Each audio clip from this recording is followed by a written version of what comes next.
이 시간 보실 말씀은 신명기 20장 1절부터 20절 말씀까지입니다. 구약 성경 291면에 신명기 20장 1절부터 20절 말씀까지입니다. 제가 한 절 읽고 여러분들 한 절 읽고 교독하여 읽도록 하겠습니다. 신명기 20장 1절부터 20절 말씀인데요. 제가 가지고 있는 성경은 구약 성경 291면에 있습니다. 제가 한 절 읽고 여러분들 한 절 읽고 20장 1절부터 20절 말씀까지 교독하여 읽도록 하겠습니다. 내가 나가서 적군과 싸우려 할 때에 말과 병거와 백성이 너보다 많음을 볼지라도 그들을 두려워하지 말라. 애굽 땅에서 너를 인도하여 내신 내 하나님 여호와께서 너와 함께 하시느니라.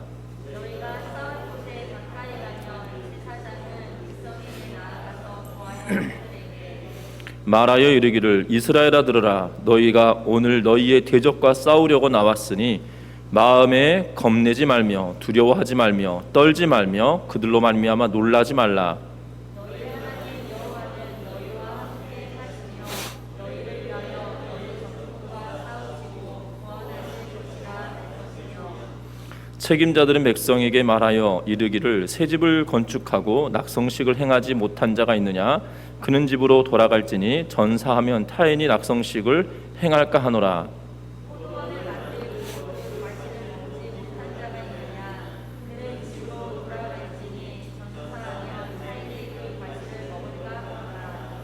여자와 약혼하고 그와 결혼하지 못한 자가 있느냐? 그는 집으로 돌아갈지니 전사하면 타인이 그를 데려갈까 하노라 하고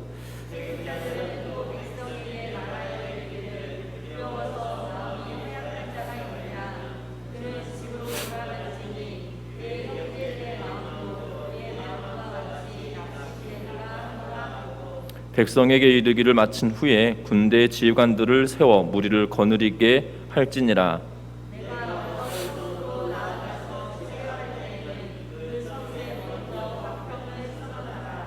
그 성읍이 만일 화평하기로 화답하고 너를 향하여 성문을 열거든 그 모든 주민에게 내게 조공을 바치고 너를 섬기게 할 것이요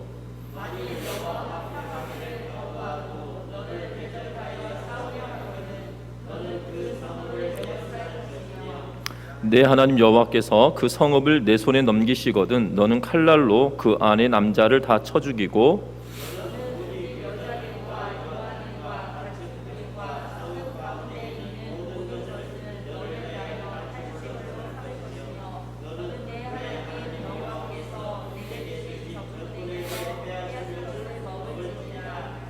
내가 내게서 멀리 떠난 성읍들 곧 이 민족들에게 속하지 아니한 성읍들에게는 이같이 행하려니와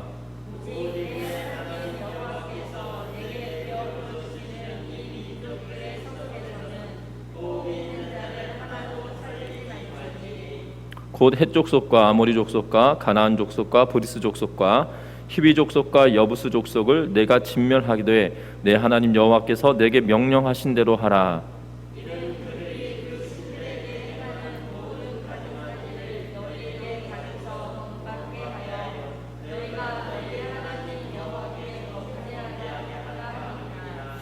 너희가 어떤 성읍을 오랫동안 에워싸고 그 성읍을 쳐서 점령하려 할 때에도 도끼를 둘러 그곳에 나무를 찍어내지 말라. 이는 너희가 먹을 것이 될 것임이니 찍지 말라. 들의 수목이 사람이냐? 너희가 어찌 그것을 에워싸겠느냐?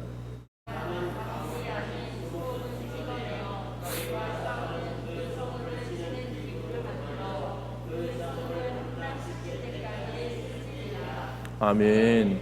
우리 인사 나누고 말씀 나누겠습니다. 사랑하고 축복합니다.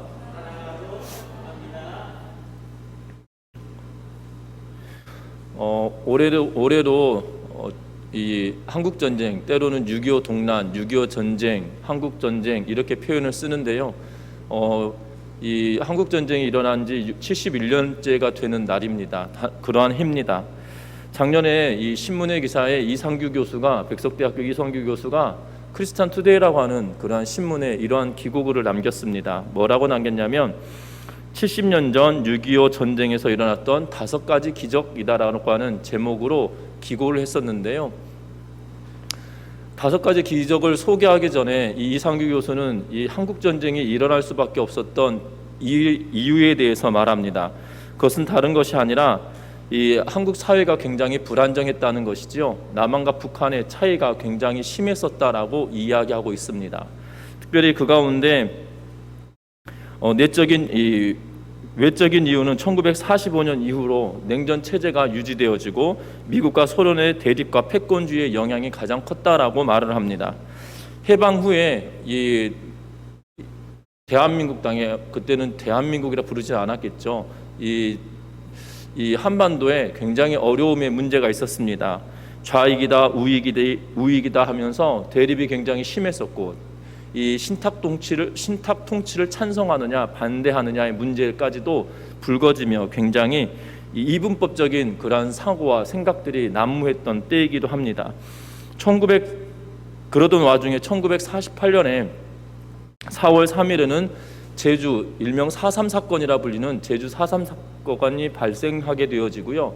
그해 1948년 10월 20일에 제가 학교 다닐 때만 하더라도 이렇게 표현을 했습니다. 여순 반란 사건이다라고 이렇게 배웠었는데요. 지금은 여순 사건이다라고 표현을 하더라고요. 여순 사건이 일어났었습니다. 그리고 이 여순 사건이 일어난 이후에 1950년 6.25 전쟁이 발발할 때까지 끊임없이 이 게릴라전이 한국 땅에서, 남한 땅에서 계속적으로 지리산을 중심으로 빨치산이라고 이름한 것으로 인하여 계속적으로 일어났던 것을 보게 되어집니다.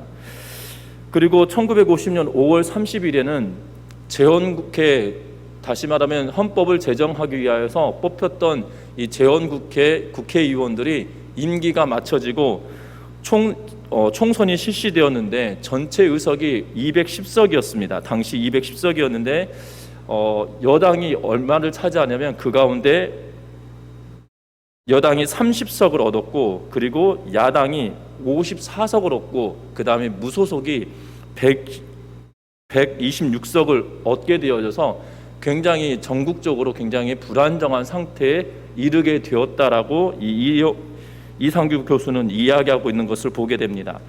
전력 차이도 굉장히 심했습니다. 북한은 병력이 20만 1,050명이었고 남한은 그 절반이었던 10만 3,827명이었고 북한은 항공기가 226대였는데 남한에는 22대였고 북한에는 함정, 배가 110척이었는데 남한에는 겨우 36척에 불과했고 북한에는 화포, 다시 말하면 대포가 2,492문이었으나 우리나라는 1,051문밖에 되지 않았다라고 말합니다. 북한은 242대의 전차가 있었고 우리나라에는 전차가 한 대도 없었다라고 보고되어지고 있는 걸 보게 됩니다. 뿐만 아닙니다. 1950년 6월 25일 직전에 전방 지휘관들도 대거 이 인사발령이 나게 되어져서 지휘 체계가 장악되지 못한 그러한 상태에 이르렀다라고 말하고 있는 걸 보게 됩니다. 특별히 당시 우리나라에는 8개 사단이 있었는데 그 중에 4개의 사단은 38도선 이남에 이 게릴라 수탕 작전을 벌이고 있었고 이 4개의 사단도 전방에 있던 4개의 사단도 토요일이면 이 농활 후원이라는 이름으로 대부분 휴가를 가게 되어졌던 그러한 모습을 보게 됩니다. 그래서 북한에서 내려올 때 1950년 6월 25일 새벽에 내려왔다라고 우리는 그렇게 알고 있습니다. 가장 병력이 없고 그리고 방어하기 가장 힘든 시각대에 내려왔다라는 사실입니다.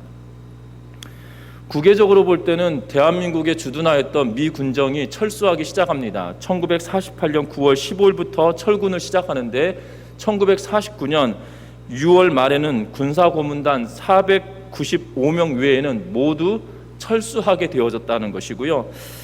그해 8월에는 1949년 8월에는 소련이 핵무기를 개발하게 됩니다. 그리고 1949년 10월에는 중국이 이 공산혁명을 이루어서 중화인민공화국이 수립되어집니다. 장개석과 모태똥이 결국 싸움을 함으로 인해서 장제스라고 하는 총통이 대만으로 건너가게 되어지고 지금 중화민국이라 불린 중국이 생겨지게 되어지는 그러한 시대가 되어져 버린 것이죠. 그래서 이 모든 환경들이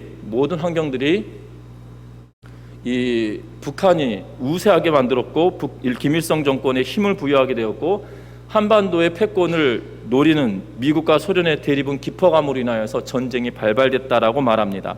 어떻게 보면 여러분들 이 대내외적으로 미국은 떠났고 소련은 북한을 지원하고 또한 북한의 수많은 전장 물자들이 여전히 남아 있었고, 그리고 중국도 공산주의가 되어짐으로 인하여서 언제든지 도울 수 있는 그런 상황이 되었다는 거죠. 그런데 대한민국에서는 그 어떤 우방도 남아있지 않은 그러한 상태가 되어졌다는 겁니다.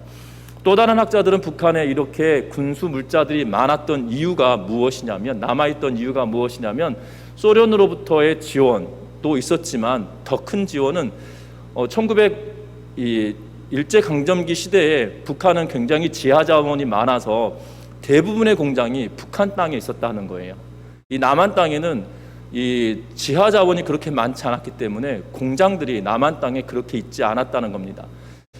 일본이 이 대동아 전쟁을 일으키고 2차 세계대전에 참전함으로 인하여서 전장 물자를 만드는데 지하자원이 풍부한 북한 땅에 수많은 군수 공장들을 세워놓았기 때문에 군수 물자를 만드는데 용이했다라고 학자들을 이야기하고 있는 걸 보게 됩니다. 이런 상황으로 보면 대한민국이 지금까지 남아있는, 특히 한국 전쟁을 통하여서 이 패전할 수밖에 없는 그러한 상황이었는데, 전쟁의 승리가 아니죠. 지금까지 남아 있었다는 것은 기적이다라고 하면서 5가지 기적에 대하여서 말합니다. 첫 번째는 미국의 신속한 참전이었다라고 이야기하고 있어요. 정말 빠릅니다.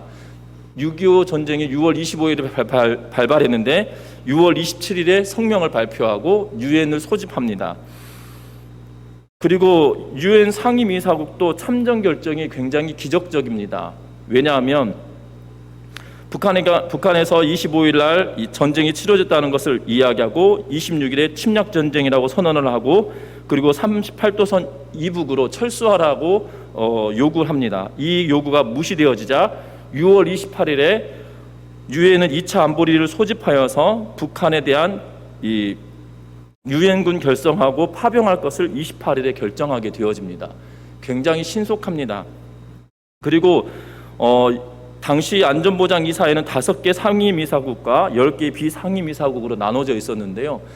상임이사국은 5개의 나라입니다. 우리가 잘 알고 있는 것처럼 미국, 영국, 프랑스, 소련, 중국 이렇게 되었거든요. 저 중고등학교, 초중고 다닐 때 이 상임이사국을 공부할 때 이 상임이사국에서 반대하는 나라가 있으면 참전할 수 없다라고 이렇게 배웠었는데요. 되게 고민됐던 것 같아요. 왜냐하면 미국, 영국, 프랑스는 이 자유진영이니까 냉전 시대에. 근데 거기서 중국을 배웠고 그 다음에 소련을 배웠는데, 소련이 그날 불참을 함으로 기권이 되어져서 반대를 하지 못하는 상황이었거든요. 그럼 중국이 남아 있잖아요. 근데 53년 중국이 51년에 참전을 하게 되어지는 그러한 상황을 보게 되는데, 중국이 왜 반대를 안 했을까 굉장히 고민했었거든요. 그 누구도 설명을 해주지 않으셨어요. 초등학교, 중학교, 고등학교 역사 선생님들이. 근데 당시 이 상임이사국에 가입되어져 있던 나라는 어디냐면 장제스가 있었던 이 중화민국이더라고요. 쉽게 말하면 당시 중국이 아니라 지금으로 말하면 대만이겠죠. 그래서 자유진영에 속하였던 때였기 때문에 반대하지 않았던 그러한 상황이었다라는 것입니다. 그런데 하여튼간에 이 굉장히 신속하게 진행되어졌다는 거예요. 그리고 세 번째는 인천 상륙작전으로 인해서 전세가 뒤집어졌다는 거죠. 그리고 넷째는 흥남부두에 우리가 노래를 많이 부르죠. 눈보라가 휘날리는 뭐 따라라다다다다 이렇게 불려지는 노래, 흥남부두에서 굉장히 많은 사람들이 이 퇴각을 하게 되어지는데, 특별히 이 흥남부두로부터 피난민에 대한 일화들은 굉장히 많은 걸 보게 됩니다. 정말 기적 같은 일들이 일어났다라고 이야기합니다. 심지어 마지막 배가 오는데 작은 배 수만 명의 사람들 태우고 왔는데 부산에 입항할 수 없어서 거제도로 가는데 그 기간 동안, 그 시간 동안 그 누구도 바다에 빠진 사람도 없고, 그리고 배 안에서 죽은 사람도 없고, 심지어 그 시간 동안에 5명의 신생아가 배 안에서 태어났다고도 보고하고 있는데, 놀라운 일들이 일어난 것이 흥남부두로부터 피란하는 그러한 퇴각하는 그러한 일이었다는 거죠. 그리고 또 하나는 이상규 교수는 마지막 기적이 뭐냐면 한미 방위 조약, 이게 체결된 것이 하나의 기적이다라고 표현하고 있는 걸 보게 됩니다. 왜냐하면 미국도 철군하려고 했던 그러한 생각을 가지고 있었다라고 말을 하는데, 그때 한미 상호 방위 조약이 지금까지 유효하고 있지만 그때 체결된 것이 기적이었다라고 이상규 교수는 이렇게 평가를 하고 있는데요.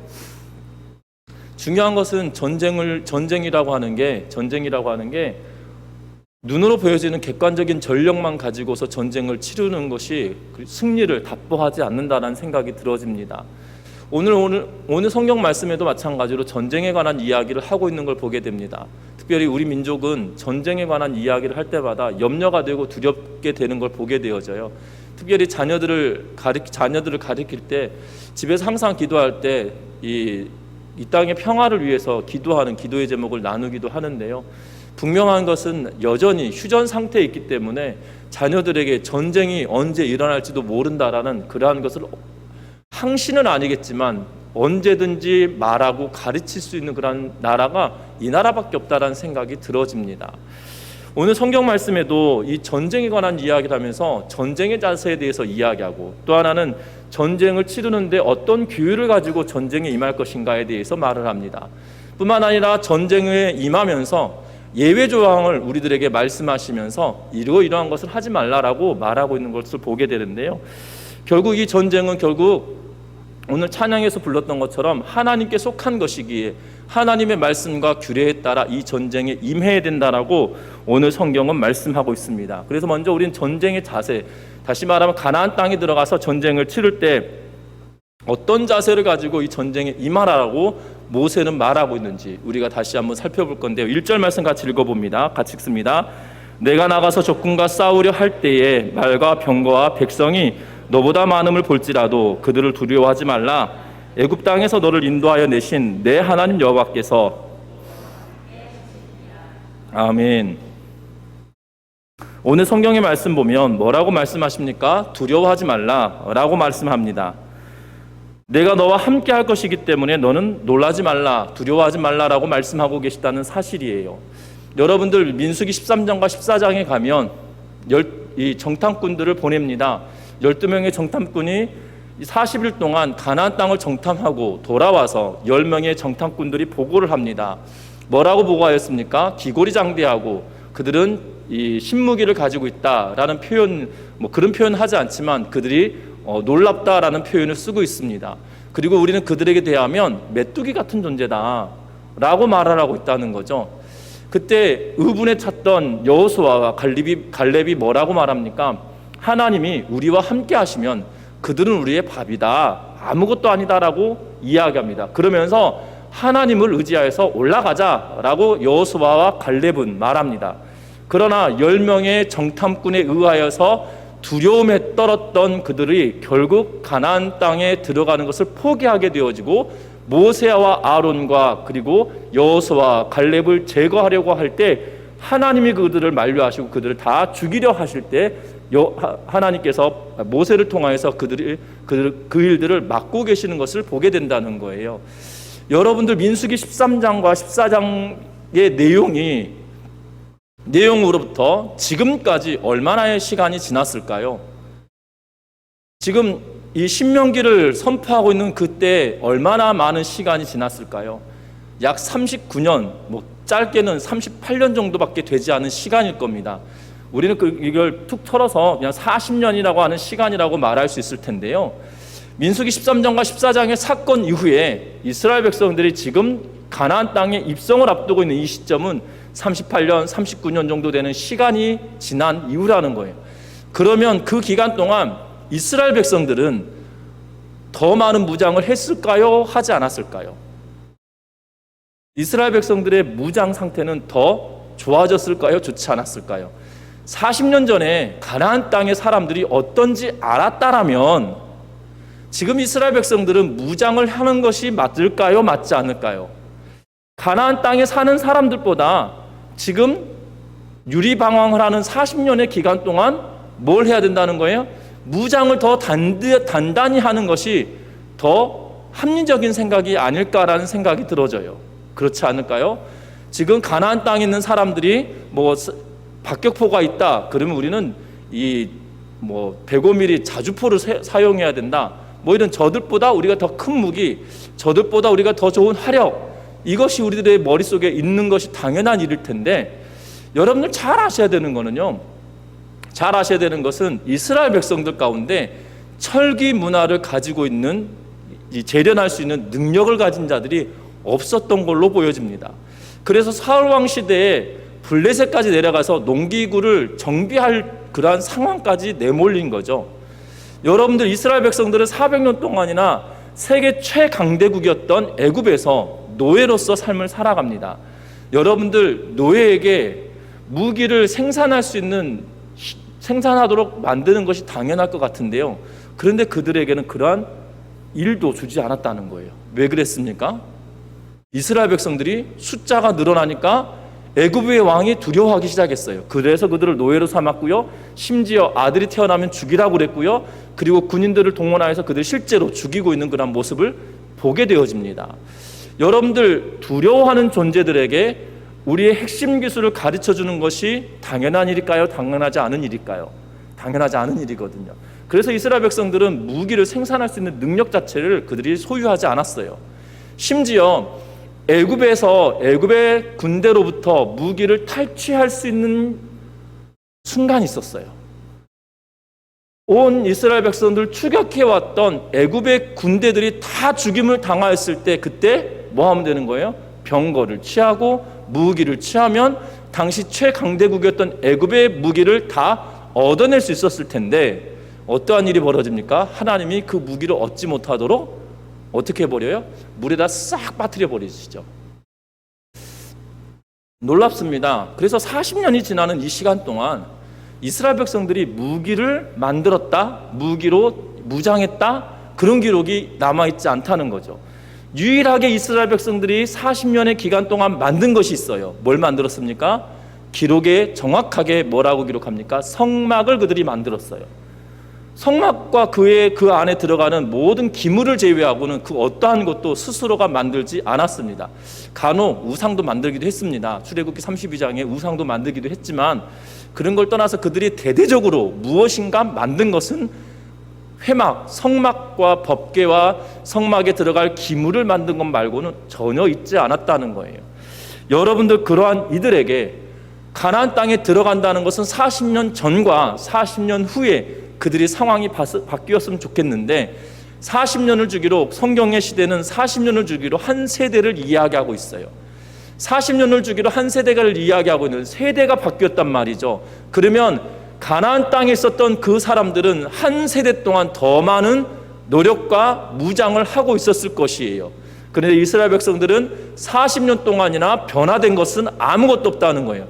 그러면 어쩌면 무기체계에 있어서만큼은 40년이 아니라 거의 수준으로 따져보면 80년이라고 하는 시간이 벌어져 있는 것처럼 느낌상으로는 80년이라고 하는 시간이 벌어진 것처럼 느껴지게 된다는 거죠. 여러분들 잘 아셔야 되는 것은, 그럼에도 불구하고 하나님께서 가나안 땅에 들어가라, 전쟁을 하라라고 말씀하실 때 두려워하지 말라라고 이야기하고 있다는 거예요. 여러분들이라면, 여러분들이 이스라엘 백성들의 입장에서 그 가운데 지금 3500년 전에 그 이스라엘 백성이 한 사람의 입장으로 들어간다라면 두려워하지 말라는 말이 여러분들 귀에 싹 들어오실 것 같으신가요? 그럼에도 불구하고 하나님은 두려워하지 말라, 염려하지 말라, 내가 너와 함께 하겠다라고 우리에게 말씀해주고 있다는 것이에요. 뿐만 아닙니다. 4절 말씀 같이 읽어봅니다. 너희 하나님 여호와는 너희와 함께 행하시며 너희를 위하여 너희 적군과 싸우시고 구원하실 것이라 할 것이며. 아멘.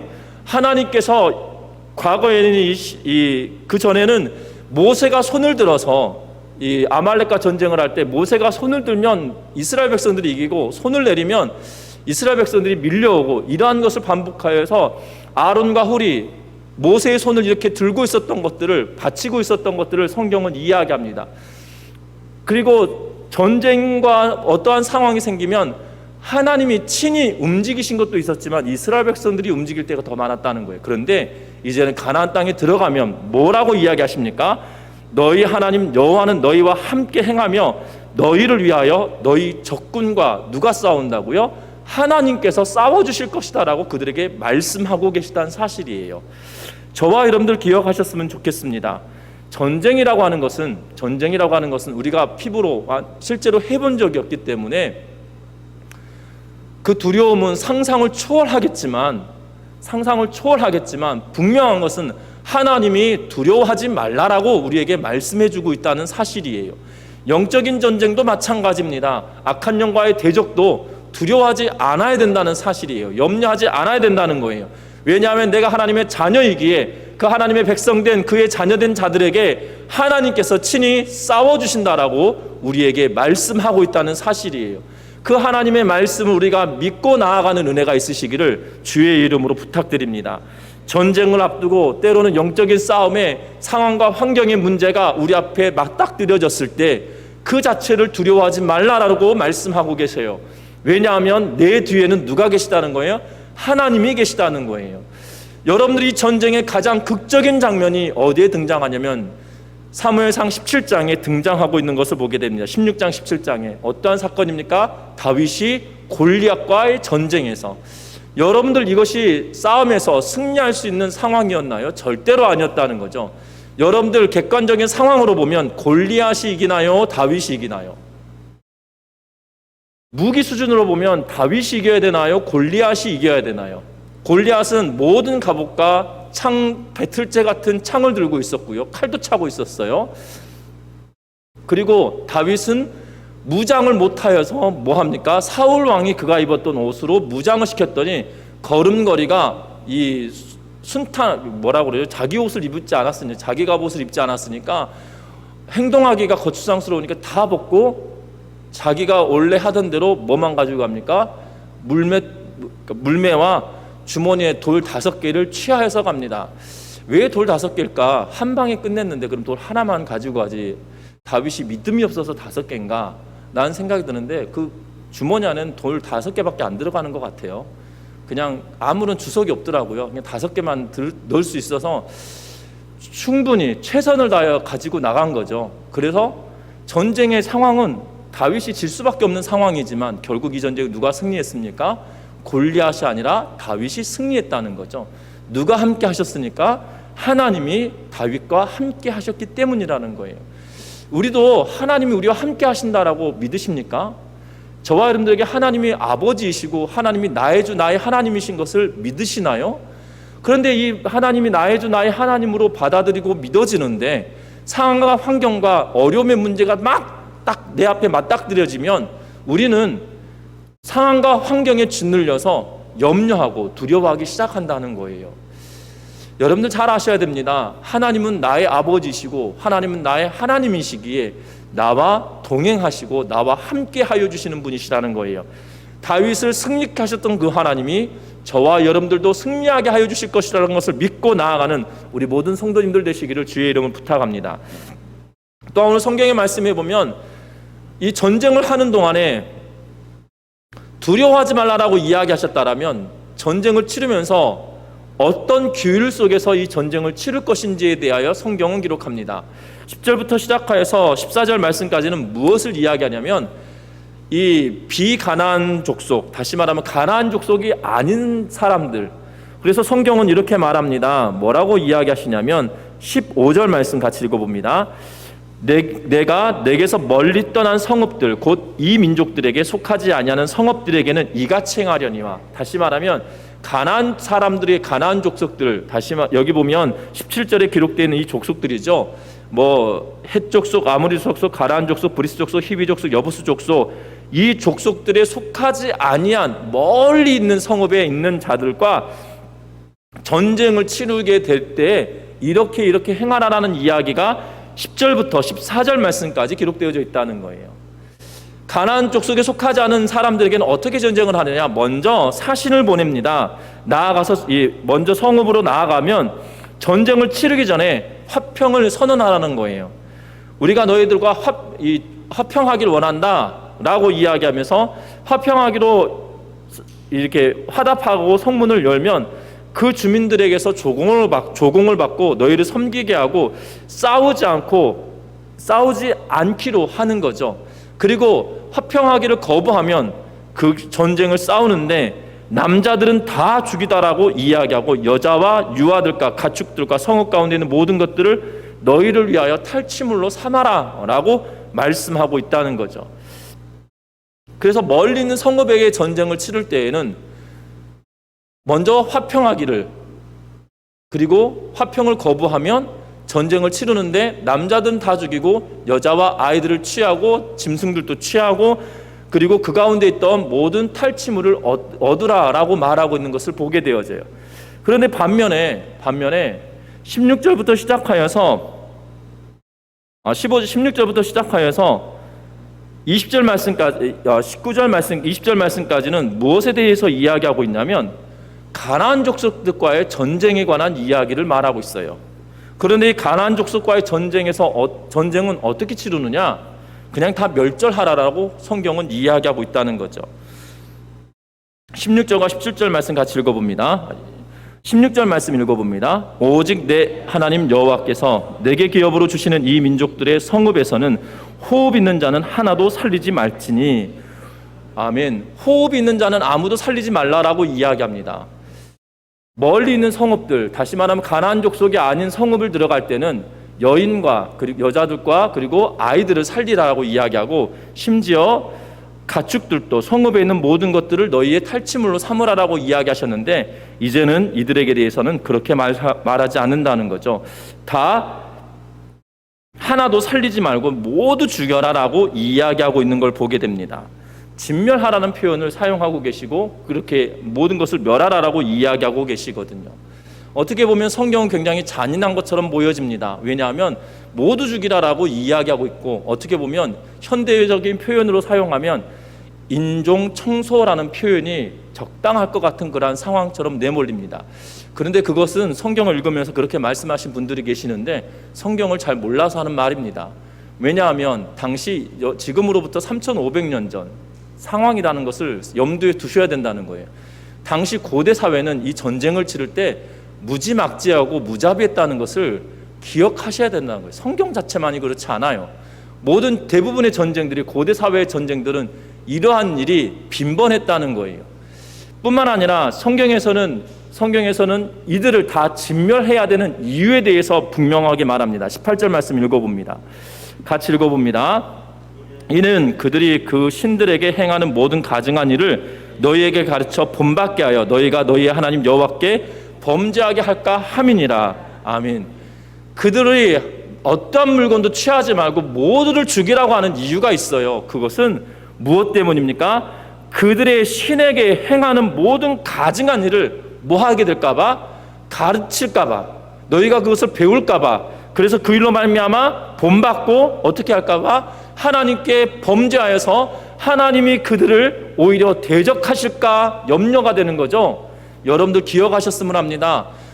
뭘 기억하냐면, 전에도 말씀드렸습니다. 아브라함 때 창세기 15장에 기록하고 있는 것은 이 가나안 땅의 죄악이 관영하지 않았다는 표현을 쓰고 있어요. 이 관영하다는 표현이 뭐냐면, 땅 자체가 그 위에 살고 있는 사람들이 죄를 지음으로 말미암아 이 땅이 하나님께 고하는 거예요. 고소를 하는 거예요.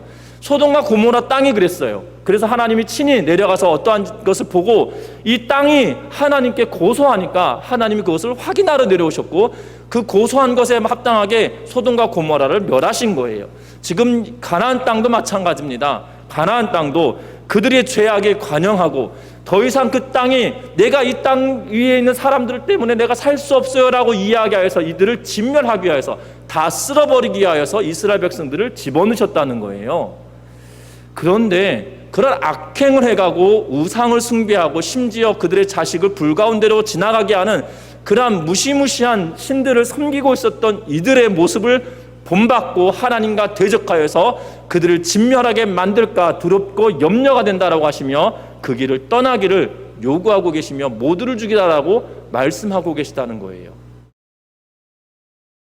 여러분들, 전쟁을 치를 때 죄악의 문제에 있어서만큼 철저하게 끊어내는 은혜가 있으시기를 주의 이름을 부탁합니다. 하나님은 우리들에게 어떠한 어려움과 상황의 문제가 닥치면 먼저 점검할 것은 나의 죄로 인하여서 시작된 것은 아닌지 거기부터 점검해야 된다는 거예요. 하나님이 우리의 믿음을 테스트하려고 하시는 건지, 아니면 내 죄의, 내 욕심의 문제로부터 시작된 건지, 그거부터 분별하고 하나님 앞에 철저하게 우리의 자신을 내어놓고 하나님이 원하시는 것은 무엇입니까? 라고 하나님께 되물으며 우리의 자신을 겸비하게 하며 나아가는 은혜가 있으시기를 주의 이름으로 부탁드립니다. 더불어 전쟁을 치르면서 예외되는 조항이 있어요. 우리가 본문을 읽지 않았는데 5절부터 시작하여서 9절 말씀까지는 뭐에 대해서 이야기하냐면 전쟁에 참여하지 못하게 하는 사람들에 대해서 이야기합니다. 재밌습니다. 5가지로, 4가지로 이야기하고 있는데요. 집을 짓고 낙성식, 다시 말하면 다 짓고 준공식이라고 이야기해야 됩니까? 집을 다 짓고 다 완공했다는 것을 이 사람들에게 알리는 행위, 그것을 하지 못한 상황의 사람, 그리고 과수원을 만들었는데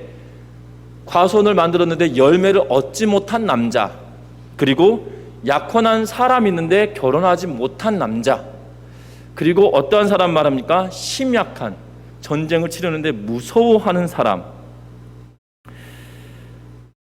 마음이 허약한 사람은 집으로 돌려보내라 라고 말하고 있습니다.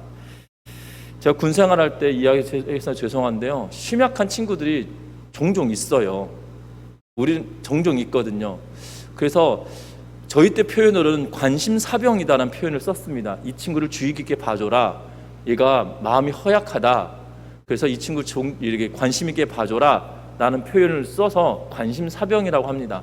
어떨 때는 이 관심사병을 괴롭히는 그런, 괴롭히다고 해서 왕따시키거나 이런 건 아닌데, 그런 짓궂은 분들이 계시고 있어서 그럴 때도 있지만, 대부분 이렇게 관찰하며 도와주려고 애쓰신 분들이 더 많았던 걸로 기억이 되거든요. 그런데 실제로 있어요. 그리고 우리나라 같은 경우는 이 모병제가 아니라 이 의무로 군대를 가야 되기 때문에 심약하다, 두렵다, 염려가 된다고 한 사람들을 군대에 안 가게 한다라면 대부분의 대한민국 남자들은 군대 안 가려고 할 것 같습니다. 사실 이런 제도가 있어서 군대 안 가게 한다라면 저도 안 갔을 것 같아요. 예. 어떤 분들은 군대가 좋다고 하시는데 지금 다시 가라고 하면 죽었다 깨어도 안 가고 싶거든요. 왜냐하면 이 자유를 박탈당하고 있었기 때문에. 그런데 중요한 것은 이스라엘 백성들도 마찬가지로 지금 모병제가 아니라 징병제거든요. 그런데 이 징병제임에도 불구하고 뭐라고 이야기합니까? 이러한 4종류의 사람들은 그냥 집에 가라고 이야기해라 라고 말한다는 거죠. 여러 가지 그 상황들을 각각 말하고 있습니다. 준공을 하지 못하면 다른 사람이 이것을 할까봐, 너의 수고와 노력이 헛것으로 된다라면 그것 때문에 얼마나 마음이 전쟁에 집중하지 못하고 집에 집중하게 되겠느냐라는 것이지요. 포도원을 만들고 열매를 거두지 못하였으면 그 사람도 포도원 때문에 전쟁을 그르치게 된다는 거죠. 약혼한 사람도 마찬가지라는 거예요. 약혼했다는 의미는 뭐냐면 이 지참금을 이미 다 지불한 상태다라고 역사학자들은 이야기하고 있거든요. 쉽게 말하면 결혼을 할 때 신부의 집으로 줘야 되는 지참금을 모두 지불한 상태, 그런데 결혼을 안 했어요. 어떻게 보면 사실혼 관계라고 표현을 하지만 잠자리는 같이 하지 않는 상태이거든요.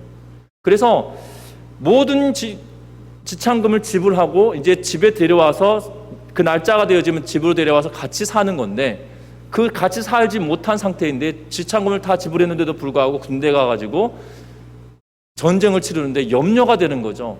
내 모든 재산, 내가 그 집에 주었던 모든 재산이 날아가는 거 아니냐, 그리고 이 여인은 다른 남자와 결혼하는 거 아니냐 라고 하면서 불안한 그 상태, 결국 전쟁에 집중하지 못하고 이 군사들의 사기를 떨어뜨릴 만한 일이기 때문에 보낸다는 거예요.